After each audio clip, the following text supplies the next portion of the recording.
बताना है अपनी अभिव्यक्ति की आज़ादी को कैसे छीन सकते हैं।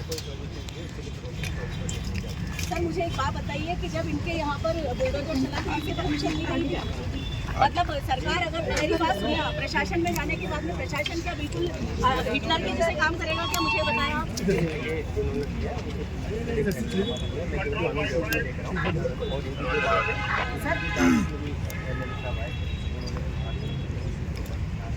सर आप कानून व्यवस्था आज तो देख रहे हैं, आज आपने 50 लोगों पे 500 लोग बुला दिए और कल जब यहाँ पे 5 लाख होंगे तब आप क्या करेंगे, क्या व्यवस्था रहेगी? सारी व्यवस्था प्रॉपर रहेगी। अच्छा सर कानून व्यवस्था कहाँ से भंग हो रही है?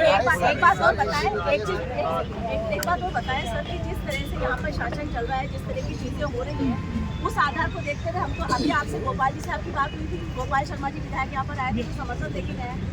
अभी आपने उन्होंने आपसे क्या कहा था कि सारे पत्रकार यहाँ पे शांति से जाएंगे और शांति से जाकर वहाँ पर अपनी बात रखेंगे, एक बात सेम है। अभी आपसे गोपाल शर्मा जी, मैं खुद प्रत्यक्ष आपके सामने बात करें, आपने उनसे कहा था कि सर इनको कहिए कि ये वहाँ पर इस तरह का आंदोलन करके ना जाए, यहीं पे जो कर रहे हैं वो करते रहें। आपकी बात तो ज्ञापन तो सर सीएम साहब को देंगे, फिर सीएम साहब को बुलाएंगे, उसको व्यवस्था कर लो आप लोग। एक काम करिए सर, सीएम साहब अब आप है ना सीएम साहब के लिए व्यवस्था कर लीजिए, क्योंकि सीएम साहब आएंगे तभी आंदोलन खत्म होगा। अब आप ये सुन लीजिए, अब आप अपनी पुलिस को बुलाइए ताकि आपका रोड खाली हो, सीएम साहब को आने के लिए जगह मिल जाए। क्योंकि अरे बीजेपी सरकार जब करती है पुलिस को भैया रुक जाओ अभी भाई। नहीं, अब अंतिम रूप से बात होने दो पहले। कानून व्यवस्था के लिए खतरा पहले भी पत्रकार नहीं था और आज भी पत्रकार नहीं है। समाज को आप सभी अपने अपने स्थानों पर यहीं पर बैठ जाइए।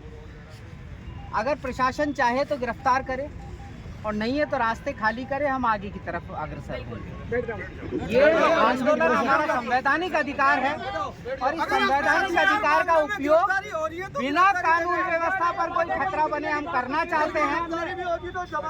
प्रशासन अगर ये चाहता है कि पत्रकारों की आवाज दबे तो बेशक वो इन तमाम साथियों को जो कि पूरे राजस्थान से यहाँ पर पहुंचे हैं गिरफ्तार करें। हम अपनी गिरफ्तारियां देने के लिए तैयार हैं, लाठीचार्ज करें, हम लाठी खाने के लिए तैयार हैं।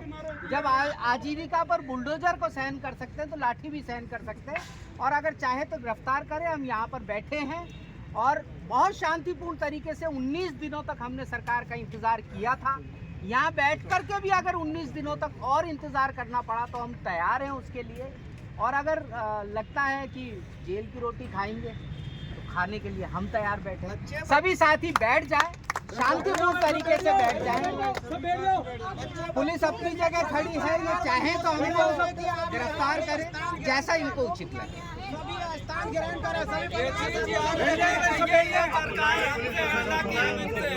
बैठ जाओ।